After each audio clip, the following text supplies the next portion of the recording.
Bismillah.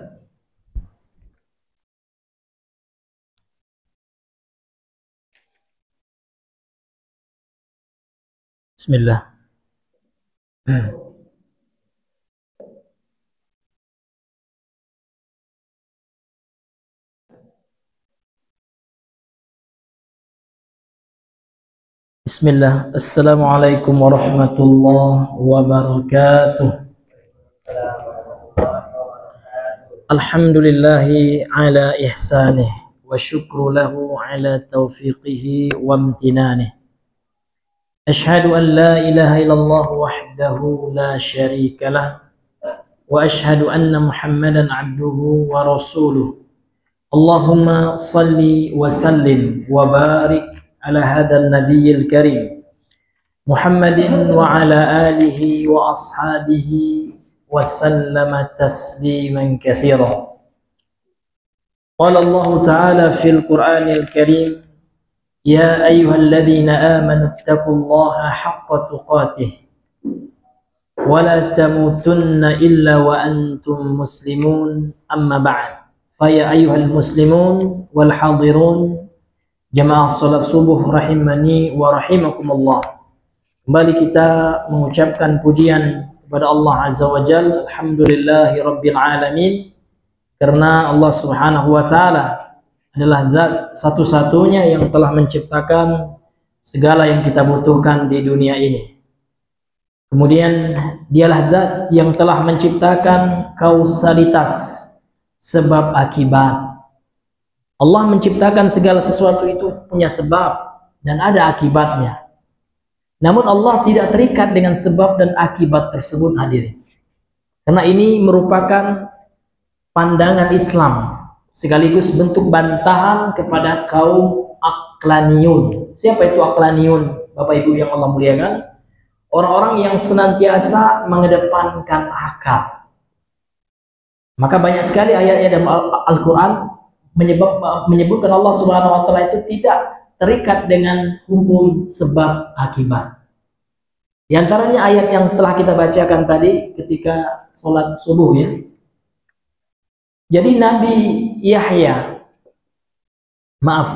Nabi Zakaria, ayahnya Nabi Yahya, itu ketika mendengarkan penyampaian dari Jibril dari Allah, ya Zakaria, wahai Zakaria, inna nubashiruka bi ghulamin ismuhu Yahya. Sesungguhnya kami berikan kepada engkau kabar gembira dengan seorang anak namanya Yahya. Lam naj'al lahu min qablu samia. Kami belum menamai seorang pun dengan nama itu sebelumnya. Apa jawaban Nabi Zakaria? Nabi Zakaria berusaha untuk logis, untuk memahami sebab akibat, hukum kausalitas. Qala rabbi anna yakunu li ghulamun. Ya Tuhanku, Nabi Zakaria berkata, ya Rabbi, qala Rabbi. Nabi Zakaria berkata, wahai Tuhanku, anna yakunu li ghulamun. Bagaimana mungkin gitu? Aku akan dikaruniai anak. Wa kanat imraati aqiran, sementara istriku mandul. Wa qad balagtu minal kibari itya, dan aku sudah mencapai usia yang tua renta. Akan mungkin aku dapat anak. Maka ini jawaban Allah Subhanahu wa Ta'ala. Qala kadzalika qala rabbuka huwa 'alayya hayyin. Berkata Rabb Allah Subhanahu wa Ta'ala, demikianlah kehendak Allah. Huwa 'alayya hayyun. Hal itu bagiku, bagi Allah itu mudah, gitu. Wa qad khalaqtuka min qablu wa lam taku syai'an. Bukankah aku telah ciptakan engkau, wahai Zakaria, dan engkau tidak ada waktu itu? Ya kan? Aku telah ciptakan juga Adam tanpa sebab, tanpa akibat, ya. Tidak ada sebab akibat, Allah ciptakan begitu. Artinya Allah mampu melakukan sesuatu yang mungkin tidak masuk akal dalam logika manusia. Maka untuk itu, Pak, hati-hati sekarang. Sekarang lagi banyak anak muda kita, Pak, menggemari buku orang komunis, Tan Malaka. Yang mana Tan Malaka ini dalam buku yang saya baca, Madilog judul ini terang-terangan mengatakan surga neraka itu imajinasinya orang Arab. Ini kekufuran. Karena Tan Malaka ini memandang sesuatu itu hanya dengan dasar ilmu filsafat dan logika. Karena dia penganut filsafat komunis dari Karl Marx itu ya yang dia dewakan. Karena pandangan filsafat itu Pak, segala sesuatu itu tidak bisa lepas dari hukum kausalitas kata mereka. Sehingga mereka nggak percaya dengan jin. Nah, karena banyak juga sekarang Pak ada beberapa konten itu memang bagus dari satu sisi Pak. Kita nggak boleh percaya hantu itu nggak ada. Betul kalau hantu. Karena hantu kalau dalam definisi kamus KBBI ya, Kamus Besar Bahasa Indonesia, roh yang gentayangan, roh manusia yang diyakini kembali lagi ke alam budaya. Dalam pendekatan agama Islam, akidah Islam kita menolak juga. Tapi mereka sampai menolak tidak adanya ruh. Nggak ada, mana ruh itu katanya. Padahal Allah menetapkan. Mereka juga menolak jin. Tidak ada jurnal tentang adanya jin kata mereka. Tidak semua di dunia ini harus dibuktikan dengan pendekatan empiris atau penelitian secara kasat mata. Karena metode penelitian empiris itu memang menggunakan pendekatan sesuatu yang terlihat dengan mata, punya data. Ya, nggak semua hadirin, nggak semua sesuatu itu bisa dilihat dengan akal. Nah, sebagaimana dalam ayat Al-Quran Allah Subhanahu Wa Taala bagaimana menyelamatkan Nabi Ibrahim dari api, kan nggak masuk akal. Masa ada manusia yang tidak bisa dibakar oleh api menurut akal mereka. Nah, tapi kalau kita memahami dengan keimanan, ya, dengan mukjizat, bisa saja. Karena mukjizat itu Pak sesuatu yang keluar dari kebiasaan manusia. Khariqul adah artinya. Mukjizat bagi Nabi, karomah bagi aulia. Jadi kita umat Islam meyakini adanya kemuliaan yang Allah berikan kepada hamba-hamba Allah yang saleh, namun mereka tidak ya menyengaja itu. Tidak ada ajian-ajian tertentu, ritual khusus untuk mendapatkan karomah. Itu karomah dalam pandangan akidah Islam dalam sudut keyakinan Ahlus Sunnah wal Jamaah. Jadi tidak ada Pak ya untuk bisa menghilang baca Al-Qudus 1000 kali, tidak ada. Karena karomah itu Pak tidak dipelajari, datang tiba-tiba. Allah berikan kepada hamba-hamba yang bertakwa saja. Karena para wali itu Pak yang sebenarnya inna awliya Allah la khaufun wala alaihim wala yahzanun. Sesungguhnya wali-wali Allah itu tidak ada ketakutan atas mereka, mereka tidak juga bersedih hati ketika mereka meninggalkan dunia ini ya. Nah, siapa itu? Alladzina amanu. Wali Allah itu adalah orang yang beriman, wa kanu yattaqun, dan mereka orang yang bertakwa. Itu wali. Jadi wali itu jangan kita pahami orang-orang yang suka bersemedi, bertapa, ya kan? Bertapa di kali sampai berjenggot-jenggot panjang dililit oleh akar pohon, ya kan? Tidak sholat, tidak puasa di bulan Ramadan, ya kan? Nah itu bukan wali, itu bukan wali Allah. Itu wali betul mungkin wali setan, ya kan? Ini bukan wali Allah Subhanahu wa Ta'ala. Karena wali Allah itu telah dijelaskan oleh Allah, alladzina amanu, yaitu orang ini dalam Al-Quran surah Yunus ya. Alladzina amanu, yaitu orang yang bertakwa, beriman kepada Allah, wa kanu yattaqun, dan mereka senantiasa bertakwa kepada Allah. Maka hadirin yang Allah muliakan, jangan kita sandarkan sesuatu itu hanya bersandar tok kepada usaha kita, kepada hukum kausalitas sebab akibat. Ada sesuatu itu Pak yang nggak bisa kita bayangkan, tiba-tiba Allah berikan, kan gitu. Nah, sehingga kita tidak sombong dengan kehebatan kita. Maka sesuatu itu kalau Allah berkehendak, wa idza arada ya, apabila Allah menghendaki sesuatu ya, maka Allah hanya mengucapkan kun fayakun. Masyarul muslimin yang Allah muliakan. Maka untuk itu Pak dalam berdoa tidak ada batasannya. Selama doa itu baik. Walaupun kita pas sudah tua renta ya kan, kita minta anak, enggak apa-apa. Nah, dengan kuasa Allah, Allah bisa berikan sesuatu yang mungkin mustahil bagi kita. Bahkan ada kisah apa ya, seseorang yang sudah divonis dokter sudah kanker payudara stadium 4 Pak, ini sudah nggak bisa diobati lagi. Ternyata apa, tiba-tiba aja ya kan dia mendapatkan keajaiban dari Allah, karunia dari Allah, sembuh.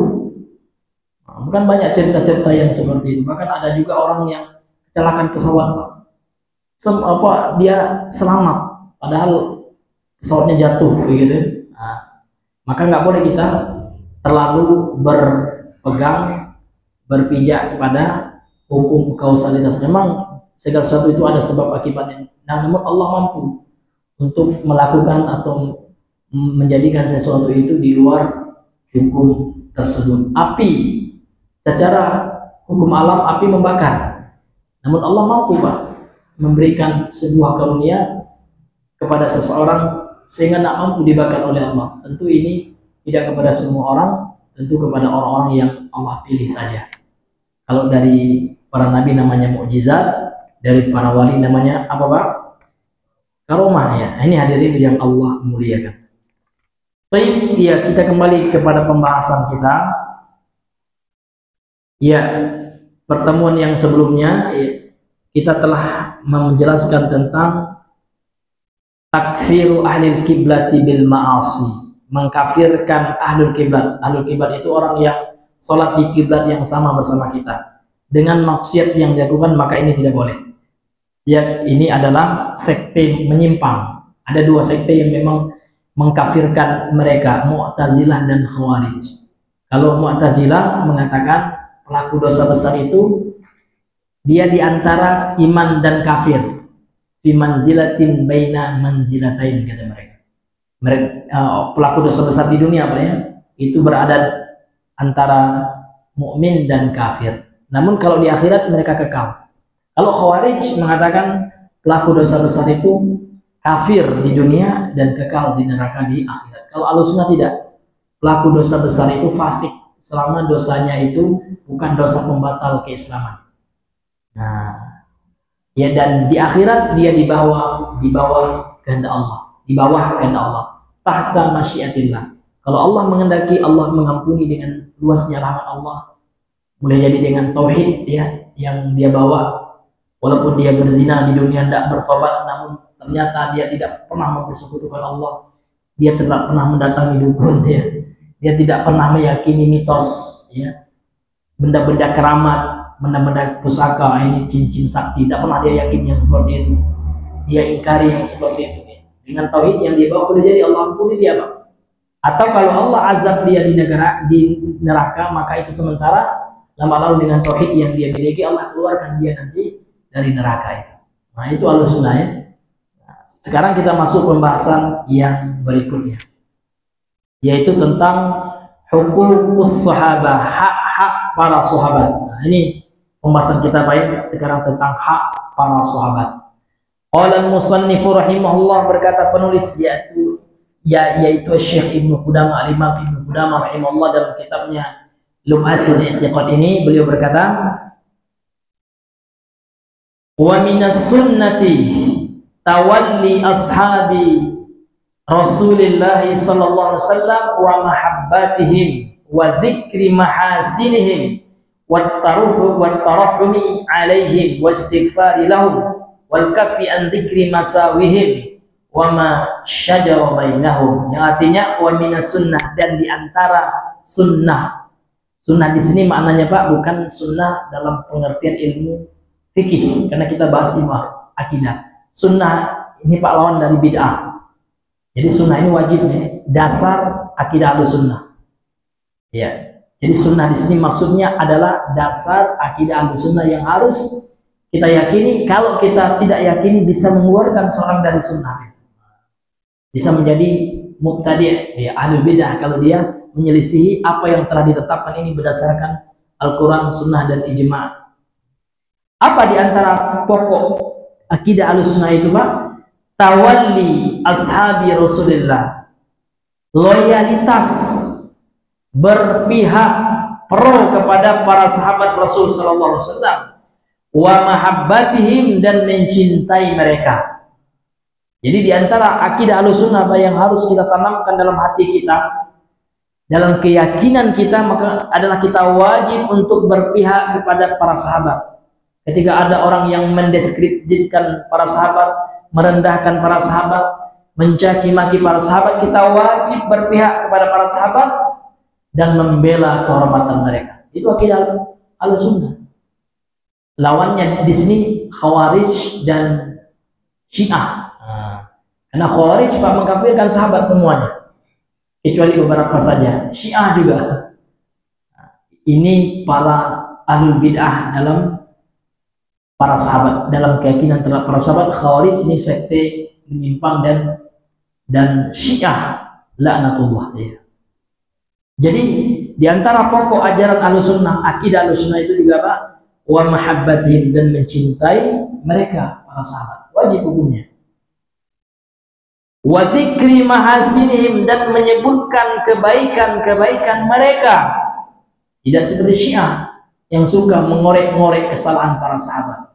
Itu dijadikan oleh Syiah ya Pak ya, sebagai barang dagangan untuk menjajakan, mendagang menawarkan akidah menyimpang, akidah kufurnya Syiah dengan metode menjelek-jelekkan para sahabat. Biasanya mereka akan bacakan kepada kita kitab sejarah. Kitab sejarah itu bukan dalil. Sejarah itu fenomena yang terjadi di masa lampau. Tidak bisa kita jadikan itu sebagai alat untuk menghukumi. Enggak ada, karena sumber hukum Islam itu tidak ada dikatakan sejarah, tidak ada. Al-Quran, Sunnah, Ijma', bukan kitab sejarah gitu ya. Kalau sejarah itu Pak, itu adalah wawasan kita terhadap apa yang terjadi di masa lampau. Boleh jadi ada suatu sahabat yang salah, namun sudah rujuk, sudah kembali kepada kebenaran di akhir hayatnya. Seperti Aisyah, sahabat yang mulia, istri Rasul, pernah tersulut emosi Pak, pernah keluar ketika perang Siffin itu, namun di akhir hayat beliau menyesal dan mengakui tindakannya salah. Ini disebutkan oleh para ulama juga di dalam kitab-kitab sejarah mereka dari versi Ahlussunnah wal Jamaah. Tapi kalau Bapak baca sejarah versinya, semuanya kelam, karena mereka menjadikan sejarah alat untuk apa? Menyebarkan keyakinan mereka yang menyimpang dalam mencela, menjatuhkan harga diri, serta bahkan mengkafirkan dan melaknat para sahabat. Itu yang terus dilakukan oleh Syiah Pak. Sekarang masif itu di medsos-medsos, di platform media sosial, dan mereka masuk. Kan ada Syiah ya kan di TikTok ya, yang mencela Abu Hurairah, dicelanya Abu Bakar, sahabat semuanya. Dengan apa Pak? Dalilnya di kitab sejarah ini, sejarah itu. Nah, ini hadirin yang Allah muliakan. Karena memang begitulah cara mereka, ya, strategi mereka untuk menyebarkan paham menyimpang mereka. Maka jangan kita terpancing dan tersulut bahkan melihat apa yang mereka, syubhat yang mereka berikan, kecuali untuk membantah Pak ya. Tapi kalau kita belum mampu untuk membantah, tidak usah kita ya tonton aja ya. Ya, karena itu sampah. Jangan penuhi ya otak kita yang penuh dengan kebaikan, jangan kotori dengan sampah. Syubhat Syiah itu sampah ya, yang lebih kotor, najis daripada sampah comberan ya. Kalau comberan Pak gampang, bisa siram air, kasih rinso atau kasih sabun hilang. Tapi kalau syubhat Pak susah. Kalau sudah melekat di hati dan otak kita, susah untuk kita keluar darinya. Nah, ini bahayanya kotoran syubhat. Maka kita jauhi sumber-sumber syubhat tersebut, hadirin yang Allah muliakan. Baik, kemudian apa kewajiban kita lagi terhadap para sahabat? Wa tarahhumi alaihim, mengucapkan doa rahmat kepada mereka. Ya kan? Nah, Abu Hurairah rahmatullah alaih. Abu Hurairah semoga Allah merahmatinya. Abu Bakar rahimahullah, ya doa rahmat, semoga Allah merahmatinya. Bukan melaknatnya kayak Syiah. Syiah itu Pak zikirnya, di antara zikir Syiah itu Pak melaknat sahabat. Ali apa?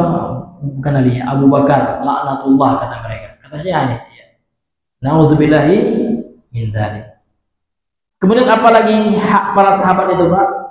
Wal istighfari lahum, memohonkan ampunan untuk mereka. Kita mohonkan ampunan kepada Allah untuk para sahabat. Allahumma fir lil muslimin wal muslimat, kan gitu. Termasuk para sahabat, karena mereka adalah kaum muslimin dan kaum muslimat yang telah mendahului kita. wal kafi an dzikri masawihim, kemudian kita tahan diri kita ya dari menyebutkan keburukan para sahabat, wa ma syajara bainahum, dan apa pertikaian yang terjadi di tengah-tengah mereka kita diam. Nah, itu sikap Ahlussunnah, Pak. Jadi ketika perang antara Muawiyah dan Ali bin Abi Thalib kan dicatat dalam sejarah. Apa yang kita lakukan? Kita tidak menyalahkan satu dan lain, enggak. Namun dalam hal itu yang benar adalah Ali. Ya, Muawiyah salah, namun salahnya telah dihapus oleh kebaikannya yang banyak. Kalau Syiah marah betul, Pak, dengan Muawiyah dikafirkan, betul ya. Muawiyah itu memang dalam hal itu salah, namun dia seorang mujtahid, yang mana mujtahid itu ya, kalaupun salah tetap dapat satu pahala. Kan itu dalam hadis yang sahih. Apabila seorang mujtahid berijtihad benar dapat 2 pahala, yaitu pahala ijtihad ya dan pahala kebenarannya. Kalau salah dia dapat 1 pahala, sementara kesalahannya dimaafkan oleh Allah. Nah, ini sikap Ahlussunnah, dan kita tidak ya mencela para sahabat. Karena akan kita bacakan hadis ya, Nabi melarang mencela para sahabat. La tasubbu ashabi, kata Rasul. Jangan engkau mencela para sahabat. Dilarang. Ini hadirin yang Allah berikan. Kemudian apa lagi, Pak?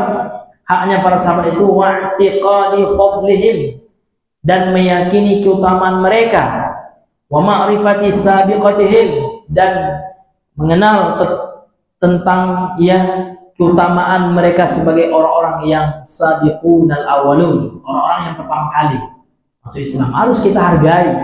Karena para sahabat orang-orang yang mendahului kita ya kan? Belum lagi kita ada di dunia ini, Pak, para sahabat telah membela Nabi. Masa tiba-tiba kita orang belakangan ini mencela para sahabat?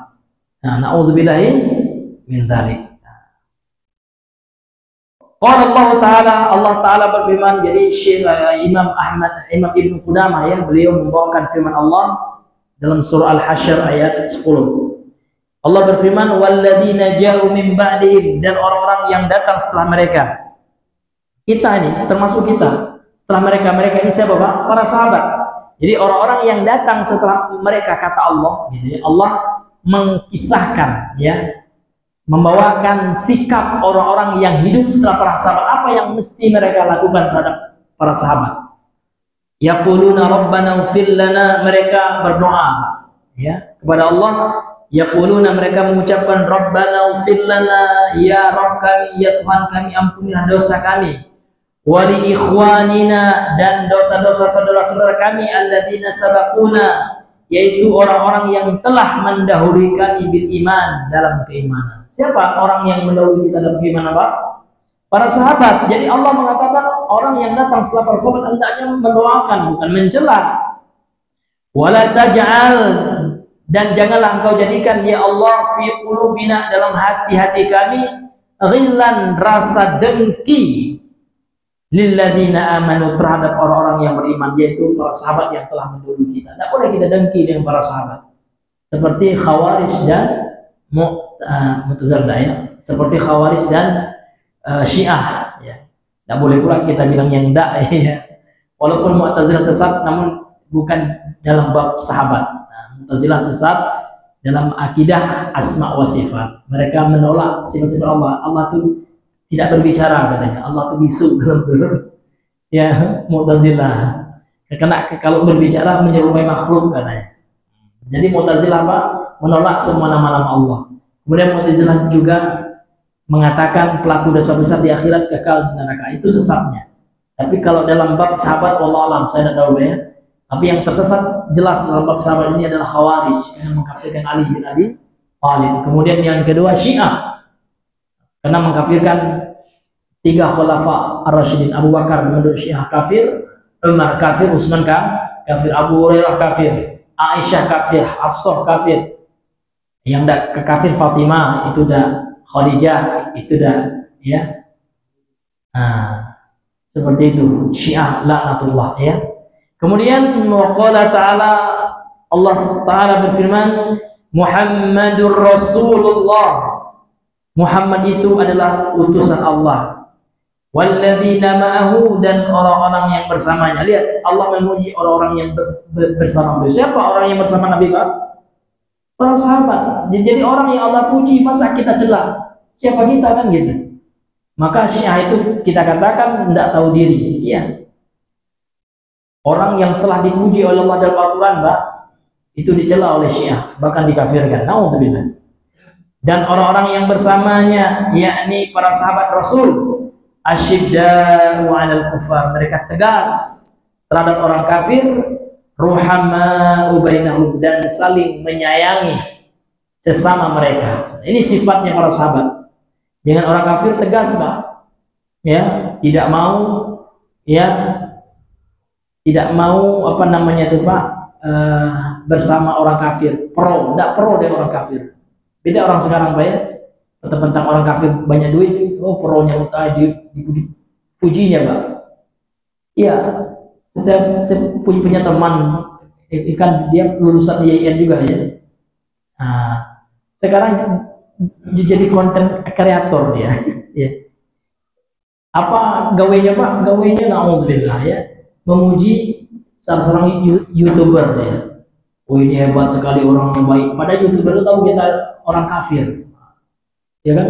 Karena dia punya banyak duit gitu, dipujinya terus gitu kan. Subhanallah, ada Pak ya? Enggak boleh seperti itu. Karena sifat orang yang beriman, sebagaimana orang terdahulu para sahabat, mereka tidak mau ya berkasih sayang memuji-muji orang kafir. Sekalipun orang kafir itu kaya raya. Nah, tetap kita tidak boleh memuji orang kafir. Apa yang diakibatkan kalau memuji orang kafir, Pak? Kita akan loyal kepada mereka. Sementara dalam Islam itu tidak boleh. Allah mengatakan ya, dan dalam surah Al-Hasyr, lihat Al-Hasyr ayat yang terakhir ya. La tajidu qauman yu'minuna billahi wal yawmal akhir yuwaduna man haddallaha wa rasulah. Engkau tidak akan mendapati, wahai Muhammad, satu kaum yang betul-betul beriman kepada Allah dan hari akhir, yang mana mereka berkasih sayang. Yuwaduna man haddallah, berkasih sayang terhadap orang-orang yang memusuhi. Orang kafir itu, Pak, memusuhi Allah, karena kalau mereka tidak memusuhi Allah, mereka akan masuk Islam, mereka akan beriman kepada Rasulullah. Nah, sebaik-baik pun orang kafir, Pak, lebih baik orang yang beriman. Walaupun orang beriman itu koruptor dia, ya kan? Namun dia masih mengesahkan Allah, masih meyakini Rasulullah sebagai utusan Allah. Di sisi Allah, mana yang baik? Lebih baik orang yang ini, Pak. Karena dosa korupsi memang dosa besar juga, tapi tidak membuat orang kafir. Kecuali orang itu menghalalkan, sementara dia sudah punya ilmu, menghalalkan apa yang Allah haramkan. Itu bisa ya, karena menghalalkan apa yang Allah haramkan ini masuk kepada bab nawaqidul Islam. Nah, ini hadirin yang Allah muliakan. Jadi, Pak, dalam Islam ini kita punya prinsip akidah namanya pro dan tidak pro. Disebut dengan istilah al-wala dan al-bara. Loyal dan tidak loyal. Jadi kita harus loyal dengan orang-orang yang beriman dan tidak boleh memihak kepada orang kafir, meskipun orang kafir itu walau kanu dia aba'akum, walaupun ayah-ayah kita dia, walaupun saudara kita, kalau dia kafir tidak boleh kita berikan loyalitas. Nah, ini Bapak Ibu yang dimuliakan oleh Allah Subhanahu wa taala. Baik, sekarang kita masuk kepada penjelasan dari Syekh Ibnu Utsaimin dari perkataan Al-Imam Ibnu Qudamah ini. Asyarhu, penjelasan. Huququs sahabati radhiyallahu anhum, hak-hak para sahabat radhiyallahu anhum. Jadi bagaimana hak para sahabat itu? Nah, ini penting, Pak, ya, untuk kita mengetahui dan mengamalkannya, ya, sehingga kita benar, Pak, berpahala dalam menyingkapi para sahabat Nabi Sallallahu Alaihi Wasallam tersebut. Beliau berkata, lis sahabati radhiyallahu anhum fadlun azimun ala hadhihi ummah. Sahabat memiliki keutamaan yang besar atas umat ini. Jadi sahabat itu punya fadail, punya keutamaan, Pak. Haitsu qamu binusratillahi wa rasulih, tatkala mereka telah berdiri dengan membantu Allah dan Rasulnya, ketika di masa-masa dakwahnya Nabi. Siapa yang bantu Nabi, Pak? Sahabat. Bahkan Abu Bakar rela, Pak, dalam membiayai jihad itu. Wahai Abu Bakar, ya Abu Bakrin, ma tarakta li ahlika. Wahai Abu Bakar, kenapa engkau berikan seluruh hartamu di jalan Allah? Apa yang kau tinggalkan untuk keluargamu? Tarakullah wa rasulah. Aku telah tinggalkan Allah dan Rasulnya. Awalnya Pak Umar bilang, sekali ini saya akan bisa mengungguli Abu Bakar. Ditanya oleh Nabi, wahai Umar, apa yang kau tinggalkan harta untuk keluargamu? Sesungguhnya aku tinggalkan separuh, nisfahu, dan separuhnya untuk fisabilillah. Masya Allah, para sahabat yang lain kaget, ini luar biasa, ini Umar. Umar pun sudah menganggap, makanya kali ini saya bisa mengalahkan ibadahnya Abu Bakar. Ternyata Pak, luar biasa. Kalau Umar setengah, saya semuanya untuk Allah. Jadi untuk anak bini mana? Yakin Abu Bakar, Allah dan Rasulnya.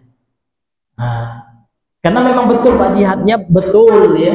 Jihadnya Nabi yang nyuruh, syar'i, sesuatu yang memang jelas dalilnya. Jangan pula seperti teman kita yang sebelah yang suka khuruj ya. Apa yang Bapak ditinggalkan? Saya tinggalkan Allah dan Rasul. Khuruj itu nggak jelas Pak. Nggak ada Nabi nyuruh khuruj gitu kan. 3 hari, 7 hari di masjid, mana ada gitu ya. Nabi menyuruh itikaf itu di bulan Ramadan ya ada, tapi mengkhususkan 3 hari, 7 hari, ya kan? Dan yang dibahas pun tidak jelas, ya. Banyak buku yang menjadi referensi, bukannya kitab tauhid yang dijadikan referensi, bukannya tafsir Al-Quran, ya kan? Malahan buku Fadlul A'mal yang ternyata setelah diteliti oleh para ulama yang ahli di bidang hadis, banyak terdapat hadis-hadis lemah, bahkan hadis palsu. Itu jangan disalah pahami pula riwayat Abu Bakar itu Pak ya. Untuk dalil khuruj bukan, nggak bisa dikiaskan perang di jalan Allah yang memang diwajibkan oleh Allah dan Rasulnya dengan khuruj, karena khuruj ya bid'ah, nggak beda deh. Beda dengan apa Pak? Beda dengan kewajiban. Karena hukum jihad ketika itu wajib karena diperintahkan oleh pemimpin. Rasul ketika itu sebagai pemimpin Pak. Artinya di situ kita lihat bagaimana para sahabat ini, bagaimana perjuangan mereka membela Nabi. Tiba-tiba sekarang mau dicela, tiba-tiba sekarang mau dikafirkan. Maka kita sebagai umat dan Rasul, kita sebagai orang yang membela sahabat, tidak boleh tinggal diam Pak. Minimal kita ngomong, speak up kita hantam itu akidah Syiah, ya kan? Jelaskan kepada umat. Ini termasuk jihad kita, menjelaskan supaya umat tahu dan tidak termakan oleh syubhat dan provokasi yang disebarkan oleh Syiah sekarang masif ya di seluruh lini, baik itu dalam lini dunia nyata maupun di dunia maya. Itu Syiah luar biasa sekarang.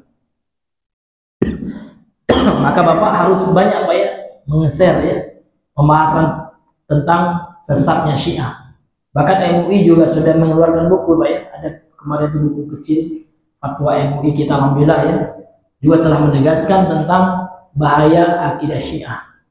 Karena luar biasa Pak Syiah itu. Syiah sekarang sudah banyak di kampus-kampus, sudah ada dakwah mereka. Iya. Ini hadirin yang dimuliakan oleh Allah Azza wa Jalla. Baik, kemudian kita lanjutkan. Jadi para sahabat Pak sudah berdiri, mereka membantu Allah dan Rasulnya. Wal jihadi fi sabilillah, mereka juga telah berjihad di jalan Allah. Kemudian mereka berjihad di jalan Allah itu Pak, bi amwalihim, dengan harta-harta mereka, wa anfusihim, dan dengan diri-diri mereka. Ya, bahkan ada sahabat yang terbunuh banyak, Hamzah, ya kan, bin Abdul Muthalib, paman Nabi, singanya terbunuh jalan Allah Subhanahu wa taala. Para sahabat yang lainnya, bahkan ada juga para sahabat yang dibunuh oleh orang munafik ketika sholat. Ya, Umar ibn Khattab dibunuh oleh Abu Lulu'ah. Wa hafizadinallah, dan mereka juga telah menjaga agama Allah bihifzi kitabihi, dengan menjaga kitabnya. Dengan cara apa Pak? Menghafalnya. Kemudian hafalan sahabat itu disampaikan kepada tabi'in, sampai kepada kita ini dengan sanad-sanad yang muttasil, yang bersambung kepada para sahabat. Ya. Kemudian mereka juga menjaga sunnah Rasul. Abu Abu Hurairah ya rela tidak bekerja Pak demi menjaga sunnah Nabi, menghafalnya dan menyampaikannya. Subhanallah, kalau dekati Abu Hurairah banyak agama yang tidak kita amalkan. Betapa banyak sunnah-sunnah itu sanadnya perawinya dari Abu Hurairah. Iya. Bahkan Abu Hurairah rela tidak makan, ya. Bahkan kelaparan, disangka gila beliau. Bukannya aku gila, sempoyongan beliau. Aku ini kelaparan, ya. Demi apa Pak? Demi menghafal hadis Nabi. Karena menghafal belajar itu butuh waktu. Nggak bisa ya, sambil bekerja, ya kan, ngapal nggak akan fokus Pak. Begitulah para sahabat, ya, tanpa digaji mereka, ya kan. Subhanallah, itu yang mau dikafirkan oleh Syiah laknatullah. Makanya kita marah, harus kita marah Pak. Itu marah yang terkontrol dengan kontrol syariah. Nggak boleh juga kita ketemu siang bunuh, kita serahkan kepada pemerintah kita. Namun kita wajib mengingkari dengan lisan kita minimal. Ya, kalau Bapak nampak orang yang mencela sahabat, bela sahabat ya. Ya, bantah mereka dengan ilmu kan gitu. Ini hadirin yang Allah muliakan. Jadi para sahabat telah menjaga Al-Quran dan Sunnah Rasul SAW. Ilman wa amalan, dengan ilmu dan pengamalan, wa ta'liman, dan dengan pengajaran, hatta ballaghuhu al-ummata, sampai para sahabat menyampaikan Al-Quran dan Sunnah itu kepada umat, kepada kita. Naqiyan tariyan, dalam keadaan bersih, dalam keadaan murni.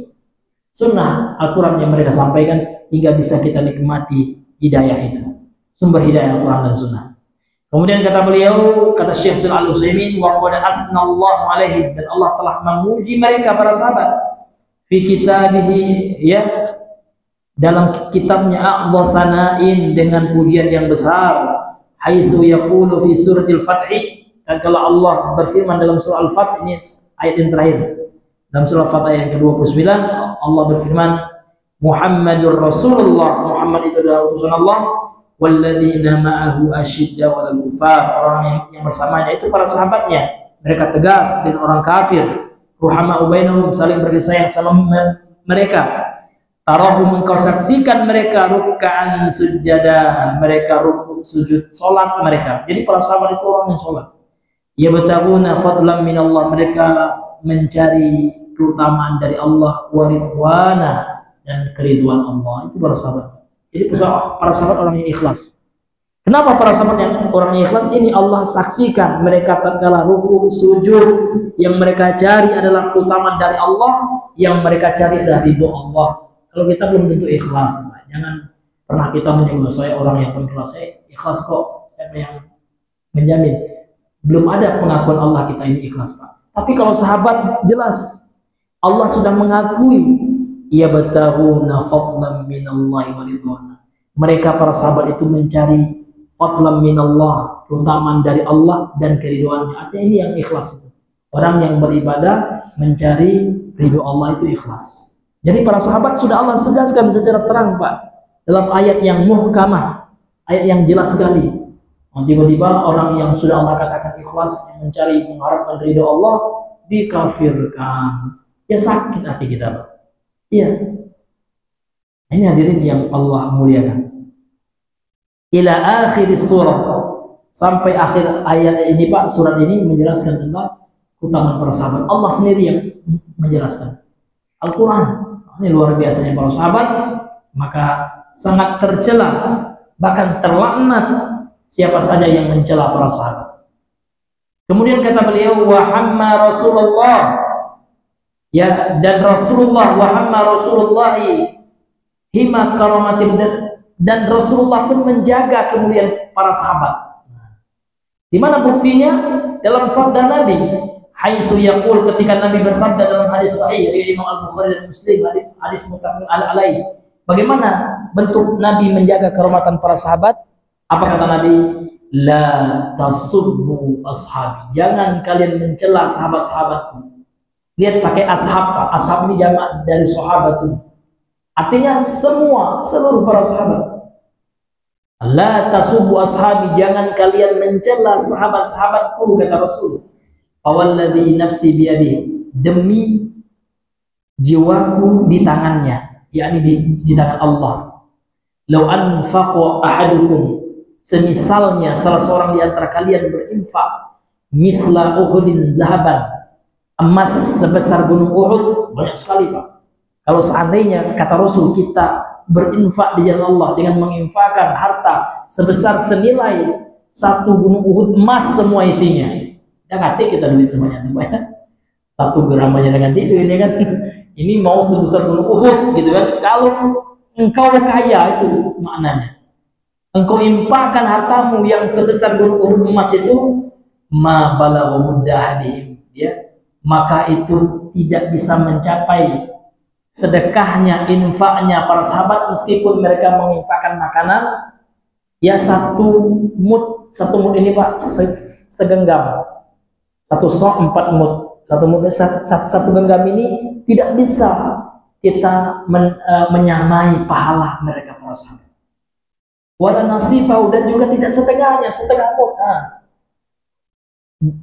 Kurma kita 1 mas ini, kenapa? Karena level keikhlasan para sahabat itu di atas kita, level keimanannya itu di atas kita. Ini manusia yang mau dicela oleh firqah sesat Syiah dan orang-orang yang terpengaruh dan mengikutinya. Maka sakit hati kita ya. Manusia, para sahabat itu manusia pilihan Allah untuk menemani Rasulullah menjadi sahabat Nabi, tiba-tiba mau dicela. Maka kita harus bela para sahabat Nabi sallallahu alaihi wasallam. Minimal dengan ucapan kita Pak, kalau nggak mampu dengan tangan ya. Muttafaqun alaih, hadis ini adalah hadis yang muttafaqun alaih. Fahuququhum, dan hak-haknya mereka para sahabat itu alal ummah, terhadap umat ini, umat Islam ini, min a'dhamil huquq, adalah ya hak-hak yang terbesar. Jadi hak umat yang paling besar itu haknya para sahabat. Setelah Nabi nomor 1, haknya Nabi harus kita tunaikan nomor 1, nomor 2 para sahabat. Bahkan lebih daripada orang tua kita Pak, para sahabatnya. Kenapa? Karena para sahabat Pak yang menyampaikan hadis Nabi. Kalau telah bukan karena sahabat, tidak sampai hadis itu kepada kita. Kalau orang tua, betul besar jasanya melahirkan kita. Namun kalau tanpa sahabat, kita lahir tanpa agama, kan sesat juga kita gitu. Jadi para sahabat punya peran yang penting terhadap Islam yang kita rasakan hari ini. Nikmat hidayah yang kita rasakan hari ini tidak lepas dengan peran para sahabat sebab perjuangan mereka.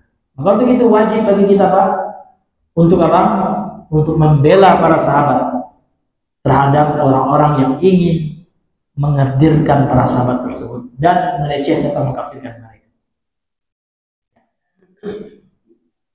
Jadi kata beliau, ya, fahuququ malal ummati min adrul huquq falau malal ummah, dan haknya para sahabat itu adalah hak yang paling besar terhadap umat ini. Maka di antara hak para sahabat ini haknya ada 3. Ya, secara garis besar ada 3 disebutkan oleh Syekh Al-Utsaimin. Yang pertama, haknya para sahabat ini banyak hak yang harus kita tunaikan terhadap para sahabat. Yang pertama, mahabbatuhum, mencintai mereka bil qalbi, dengan hati kita. Wajib kita mencintai para sahabat. Wassana'u alaihim bil lisan, dan memuji mereka dengan lisan kita, dengan lidah kita. Bima asdauhu minal ma'ruf, apa yang telah mereka lakukan dari perbuatan kebaikan, wal ihsan, dan ihsan, sama ma'ruf dengan ihsan dan benar. Itu kewajiban kita, baik mencintai mereka dengan hati kita dan memuji mereka. Kemudian hak mereka yang kedua, at-tarahum alaihim, mengucapkan doa rahmat atas mereka, wal istighfaru lahum, dan memohonkan ampunan kepada mereka, untuk mereka gitu. Seperti kita mengucapkan Abu Hurairah rahmatullahi alaih. Abu Hurairah semoga Allah merahmatinya, rahmat Allah atasnya. Abu Bakar alaihi minallahi rahmatun wasi'ah, semoga Allah berikan kepadanya rahmat yang luas. Itu Pak. Kemudian kita mohonkan ampunan untuk para sahabat. Allahumma fir di ashabi Rasulillah, ya Allah ampuni para sahabat Nabi itu Pak. Mereka kan tidak maksum, secara pribadi mereka tidak maksum. Ya, mereka juga butuh doa-doa kita. Karena mereka telah banyak berjasa dalam Islam, maka sudah sepatutnya, sudah selayaknya kita untuk mendoakan mereka, bukan mengkafirkan, bukan menjelekkan, ya kan, seperti orang-orang Syiah laknatullah. Nah, ini hadirin yang dimuliakan oleh Allah Subhanahu wa taala. Itu hak para sahabat yang harus kita camkan dalam hati kita. Dalam sujud kita doakan sahabat, minimal kita doakan dengan doa dalam Al-Qur'an. Apa itu doa-doanya? Rabbana ighfir lana li ikhwanina alladziina sabaquna bil iman wa la taj'al fi qulubina ghillan lil ladziina amanu Rabbana innaka ra'ufur rahim. Minimal kita baca doa itu. Atau dengan bahasa Indonesia boleh juga. Berikan doa kepada para sahabat, untuk para sahabat, doa ampunan. Bukan mencela, bukan mencaci maki, ya kan? Nah, kemudian kata beliau, tahqiqan ini adalah bentuk realisasi liqaulihi ta'ala, terhadap firman Allah Ta'ala dalam surah Al-Hasyr ayat 10. Allah berfirman terhadap orang-orang yang beriman, walladzina ja'u min ba'dihim, dan orang-orang yang datang setelah mereka para sahabat, yaqulun, mereka mengucapkan Rabbana ighfir lana, ya Tuhan kami, ampuni dosa kami ya Allah, wa li ikhwanina alladzina sabaquna bil iman, dan ampuni juga dosa saudara-saudara kami yang telah mendahului kami dengan keimanan. Para sahabat telah mendahului kita. Wala taj'al, jangan kau jadikan ya Allah fi qulubina, di dalam hati-hati kami, ghillan, rasa dengki, rasa benci, lil ladzina amanu, terhadap orang-orang yang beriman. Nah, boleh kita benci dengan orang yang beriman, Pak. Ya. Rabbana, ya Tuhan kami, innaka ra'ufur rahim, engkau adalah zat yang maha ra'uf, ya, maha pemaaf, maha pemurah, gitu ya. Rahim, maha penyayang. Nah, ini hadirin yang Allah muliakan. Kemudian hak mereka yang ketiga, yang terakhir ya Pak ya. Ini minimal nih Pak ya. 3 minimal hak para sahabat yang harus kita tunaikan. Yang ketiga, al-kaffu an musawihim, berhenti dari menyebutkan keburukan kesalahan mereka para sahabat. Itu tidak boleh, diam kita. Tawakuf, ya, diam dari menyebutkan kesalahan para sahabat. Salah kita lebih banyak. Kalau sahabat salah, Allah telah ampuni. Nah, kalau kita, Umar dalam surga katanya, walaupun Umar mungkin tidak maksum juga secara pribadi, namun Umar sudah ada jaminan masuk surga. Sudah jelas hadisnya, 10 sahabat yang telah dijamin masuk surga oleh Nabi berdasarkan wahyu dari Allah tentunya. Kalau kita tidak tahu entah kemana kita nih, kita pula soal ingin mencela para sahabat, kita hanya bisa berdoa, ya Allah ampuni dosaku ya Allah. Boleh, tapi kita jangan pede Pak, ya, mencela sahabat setelah kita lebih hebat dari para sahabat. Alhamdulillah, orang Syiah Pak sungguh kurang ajar, luar biasa ya, akhlak terkutuk mereka terhadap para sahabat. Ya, karena saya sangat kesal sekali Pak ya, saya pribadi ya, mendengar orang Syiah itu melaknat, ya kan, dan mencaci maki para sahabat. Ya, al-kufu an masawihim allati in sudirat an ahdi minhum, yang kalau seandainya muncul kesalahan itu dari salah seorang di antara mereka, fahiya qalilatun, maka itu sedikit, binisbati lima lahum minal mahasin, kalau dibandingkan dengan kebaikan mereka yang banyak, wal fadail, dan keutamaan mereka yang melimpah. Wa rubbama takunu sadiratan an ijtihadin maghfurun, ya. Dan terkadang kesalahan itu Pak muncul dari hasil ijtihad, namun mereka maghfur, dimaafkan. Ya. Wa amalul ma'dzur, dan amal mereka itu diberi uzur oleh Allah, dimaafkan juga. Liqailihi, berdasarkan sabda Nabi sallallahu alaihi wasallam, la tasubbu ashabi, jangan kalian mencaci maki para sahabatku. Ini hadirin yang Allah muliakan. Wallahu taala a'lam bishawab. Ya, karena ingat waktu Pak ya.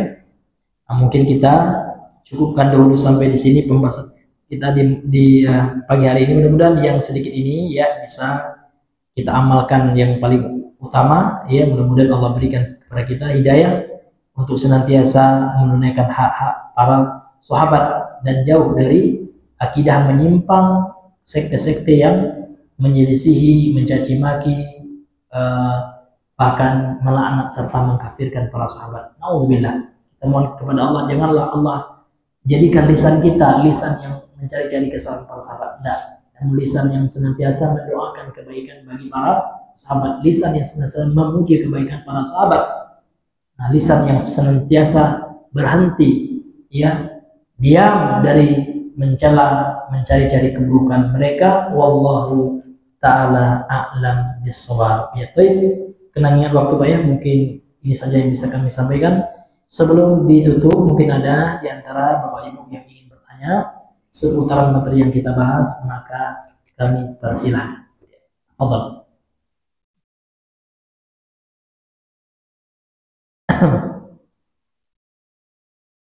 Ya, ya Mas ya.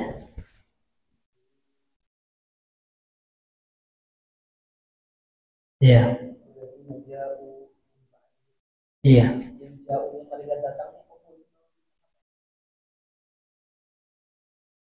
Iya, karena memang asbabun nuzul ya. Ayat ini secara khusus untuk para sahabat. Namun ayat ini juga bisa ya secara umum ya untuk siapa? Untuk orang-orang ya yang datang setelah kita meskipun bukan para sahabat. Namun secara khususnya kan ada dua ya, ada makna umum, ada makna khusus. Kalau makna khusus memang ayat ini asbabun nuzulnya untuk para sahabat. Ya, kemudian secara umum ya kan untuk kepada orang soleh yang sebelum kita meskipun tidak hidup di masa sahabat. Nah, seperti itu. Jadi sahabat termasuk ya. Ya, wallahu a'lam bishawab. Karena sahabat juga orang-orang yang datang setelah, maaf, sebelum kita. Ya.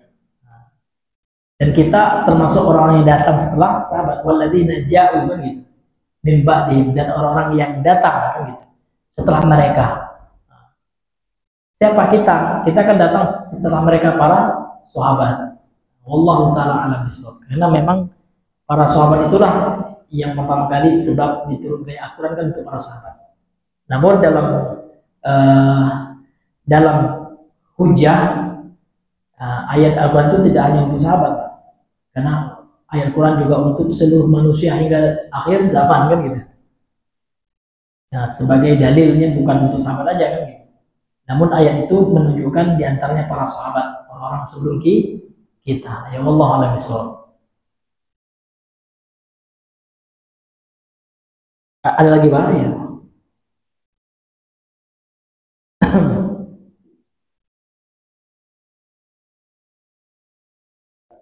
Waalaikumsalam warahmatullahi wabarakatuh.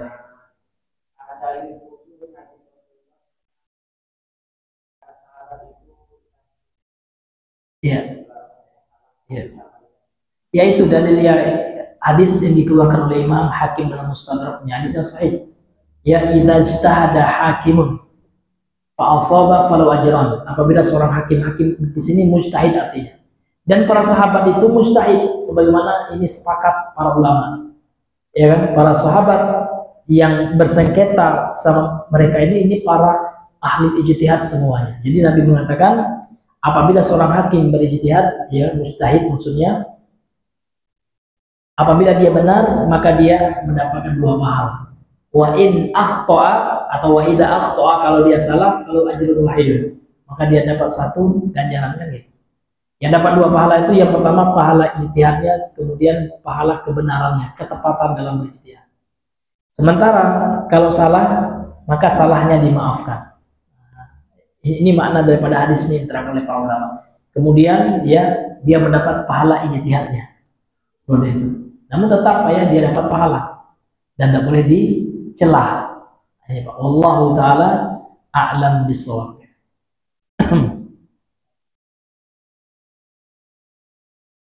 Iya, waalaikumsalam warahmatullahi wabarakatuh.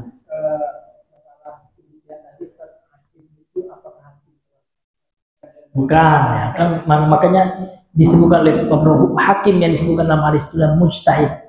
Seseorang yang memang sudah mencapai derajat ijtihad.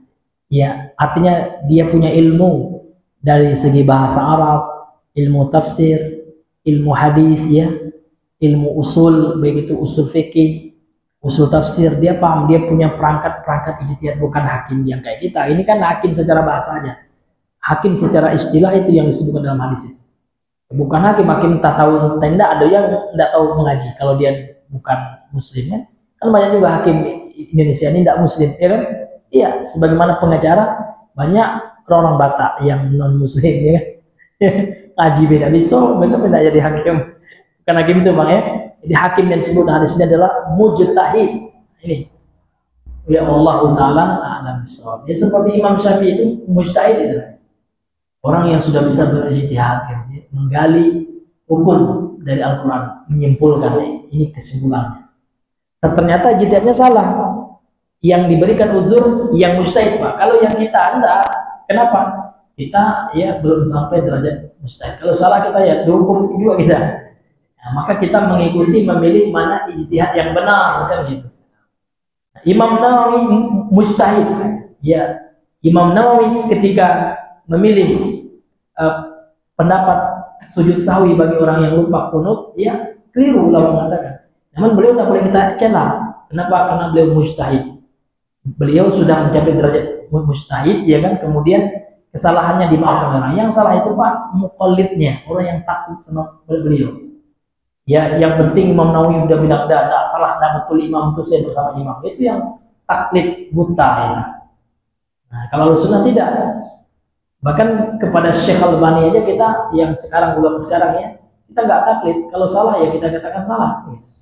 Tidak ada yang maksum kecuali Rasulullah SAW semata. Wallahu a'lam bishawab.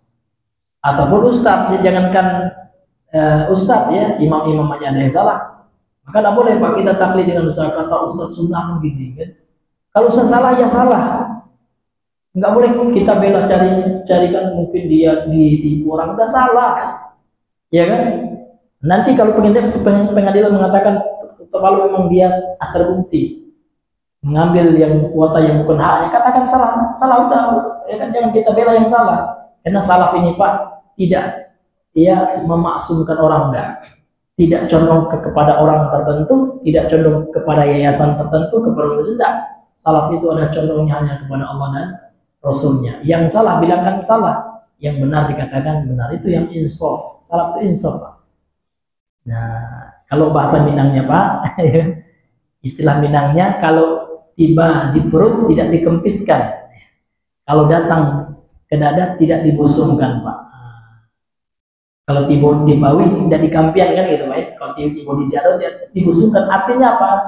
Insaf kita, tidak memihak kan gitu kepada siapapun kecuali hanya memihak kepada kebenarannya. Tidak boleh pak ya kita mentang-mentang ada ustaz sunnah langsung kemudian kita menganggap dia nggak pernah salah. Seolah-olah maksum, tidak boleh. Ya kan? Tidak ada ajaran Ahlussunnah seperti ajaran Ahlussunnah itu pak. Mereka tidak taklid kepada siapapun kecuali hanya kepada Allah. Mereka tidak mengkultus seorang pun kecuali Nabi. Tidak ada. Kalau ajaran sebelah ya kiai ini kayak nggak pernah salah gitu, dikultus ya kan, diagungkan, kita tidak ada. Bahkan secara sesama ulama aja banyak yang saling bantah juga. Syekh Albani pernah dibantah oleh Syekh Hamid At-Tuwaijiri, iya dalam buku Bahabakan. Biasa pak dalam masalah ilmiah, iya tidak ada yang apa baper gitu ya. Nah, kami kan sekarang banyak baper. Kalau salah yang bilang salah, ini hadirin ya Allah. Nah, dan serahkan kepada pengadilan. Jangan bilang pula pengadilannya yang salah gini-gini kan. Nah, tidak bisa juga pak. Kalau memang terbukti yang salah ya kita katakan salah. Ini hadirin yang Allah muliakan. Allah alam. Mudah-mudahan kita dijauhkan oleh Allah dari fitnah dunia. Karena kalau sudah terkena dunia ini pas sudah gelap mata kita. Ya kan yang syubhat-syubhat kita ambil juga gitu ya. Kena duit pak, ya cuan, berapa untungnya pak? Ya bisnis yang menguntungkan diantaranya juga bisnis itu pak ya. Kita punya terepel pak, apalagi haji ya berapa untungnya besar gitu. Maka untuk itu pak kita hati-hati. Sebagaimana nasihat dari Ustadz Firanda bisa bapak akses di YouTube, ya kan beliau juga sudah menasihati hati-hati mengambil kuota setan kata beliau. Masa ada kuota percepatan dari mana gitu kan? Ini hadirin yang Allah muliakan. Ini ya jangan kita mengkultuskan. Pada ada dalam Islam ini, dalam mana salaf ini mengkultuskan seorang pun. Walaupun kondang kalau salah kita katakan salah, wajib untuk merujuk.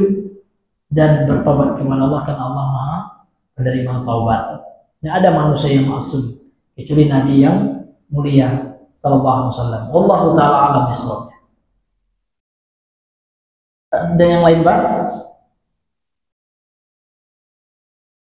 Iya, iya. Pak, iya. Kalau tidak ada, ya kita cukupkan sampai di sini pembahasan kita. Mudah-mudahan yang singkat ini bisa bermanfaat. Subhanakallahumma bihamdika asyhadu an la ilaha illa anta astaghfiruka wa atubu ilaik. Assalamualaikum warahmatullahi wabarakatuh.